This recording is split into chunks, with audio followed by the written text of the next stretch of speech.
নমস্কার বন্ধুরা, আমার চ্যানেলে তোমাদের সবাইকে স্বাগত। আজ আমি বানাতে চলেছি একদম ইউনিক স্টাইলে গোটা পেঁয়াজ দিয়ে আর দম আলু। অনেক কম উপকরণ দিয়ে বানানো হয়েছে রেসিপিটা।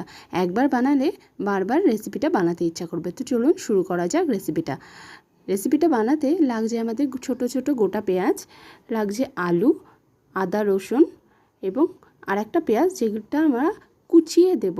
তো কড়াই বসিয়ে দিয়েছি, কড়াইতে তেল দিয়ে দিলাম। তেলটা গরম হওয়ার পরে তার মধ্যে দিয়ে দেবো আমরা আলু, কেটে রাখা আলুগুলো। পেঁয়াজ দেব না, পেঁয়াজটা আমরা পরে দেব। আগে আলুটাকে ভালো করে হলুদ করে ভেজে নেব এবং আলুটা ভাজতে ভাজতে তার মধ্যে আমরা দিয়ে দেব একটু হলুদ গুঁড়ো, যাতে কালারটা বেশ ভালো আসে।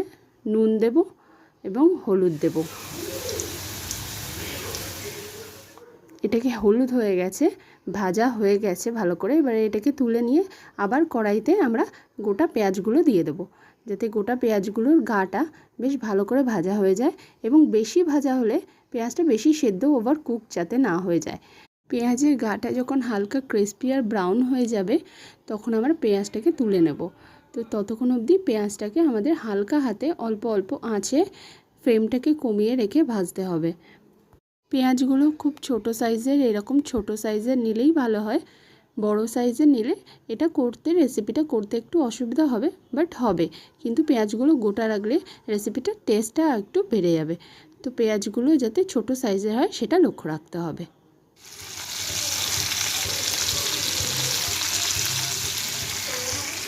পেঁয়াজগুলো ভাজা হয়ে গেছে, তুলে নিয়ে আমরা গরম তেলে কুচানো পেঁয়াজটা দিয়ে দিলাম। তারপরে দিয়ে দেবো আদা রসুন বাটা।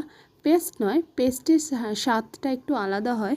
এখানে আমরা ইউজ করব আদা রসুন বাটা, এবং আদা রসুন বাটার কাঁচা গন্ধটা যতক্ষণ না যাচ্ছে সেটাকে কষতে হবে ভালো করে।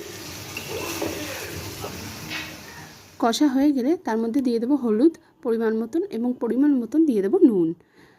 এবং নুনটাও দেয়া হয়ে গেলে তার মধ্যে দিয়ে দেবো আমরা কালারের জন্য কালার লঙ্কা। এটা কাশ্মীরি রেড চিলি পাউডার দিয়েছি আমরা, গুঁড়ো লঙ্কা নয়। গুঁড়ো লঙ্কায় এটা একটু ঝাল হয়ে যাবে, তো আমরা ঝাল বানাচ্ছি না, আপনারা চাইলে দিতে পারেন। তো তার মশলাটা কষা হয়ে গেলে দিয়ে দেবো টক দই। টক দইটা দেওয়ার সঙ্গে সঙ্গেই টক দই থেকে জল ছাড়বে। তো এই জলটাকে ভালো করে আস্তে আস্তে কম ফ্লেমে দিয়ে ভালো করে কষাতে হবে, যাতে টক দইটা কষে গিয়ে তেল ছাড়ে। তেলটা ওপরে এসে যাবে যখন টক দইটা ভালো করে কষানো হয়ে যাবে।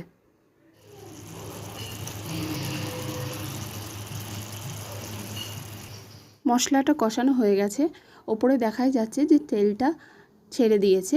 তো মশলাটা ভালো করে কষানো হয়ে গেছে। তো এই অবস্থায় আমরা দিয়ে দেবো একটু ফ্রেশ ক্রিম। ফ্রেশ ক্রিমটা দেওয়া এই কারণে যাতে এই পেঁয়াজের দম আলুটায় একটু ক্রিমি ভাব আসে, টেক্সচারটা একটু ভালো হবে, ক্রিমি ভাব আসবে এবং খেতেও বেশি ভালো লাগবে। সেই কারণে ফ্রেশ ক্রিমটা ইউজ করা হয়েছে, আপনারা চাইলে স্কিপ করতে পারেন। তো এটা গাঢ় গাঢ় হয়ে যাবে যখন, সেই অবস্থাতে আমরা দিয়ে দেবো ভেজে রাখা পেঁয়াজ আর আলু। আলুর পরিমাণ এখানে কম আছে, পেঁয়াজের পরিমাণটাই বেশি। তো পেঁয়াজটাই মেন এখানটায়। তো পেঁয়াজটাই আমরা বেশি দিয়েছি এবং আলুটা একটু কম দিয়েছি। পেঁয়াজের এই দম আলুটা রেডি হতে হতে বলে দিই, ভিডিওটা যদি আপনাদের ভালো লাগে তো আপনারা সাবস্ক্রাইব আর লাইক অবশ্যই করবেন। ফিরে আসা যাক রেসিপিতে। এটাকে ভালো করে ফ্রেশ ক্রিম দেওয়ার পরও কিন্তু কষাতে হবে একটু ভালো করে, সঙ্গে সঙ্গে জল দিলে হবে না।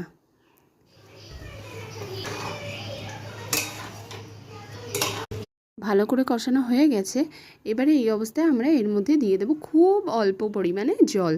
জলটা বেশি দিলে কিন্তু টেস্টটা গন্ডগোল হয়ে যাবে। ঠিক যেই রকম টেস্ট আমরা আনতে চাইছি সেই রকম টেস্ট কিন্তু আসবে না। সেই জন্য জলটা হচ্ছে খুব অল্প পরিমাণে দিতে হবে, গরম জল হলে বেশি ভালো হয়। তারপরে তার মধ্যে অল্প পরিমাণ চিনি দিয়ে দিতে হবে এবং বাস একটু ফুটিয়ে নিলেই দম আলু পেঁয়াজ রেডি। ভাত, রুটি, পরোটার সাথেও আপনি সার্ভ করতে পারবেন।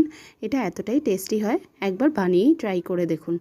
ভিডিওটা ভালো লাগলে অবশ্যই সাবস্ক্রাইব, লাইক আর শেয়ার করতে ভুলবেন না, পাশে থাকতে ভুলবেন না।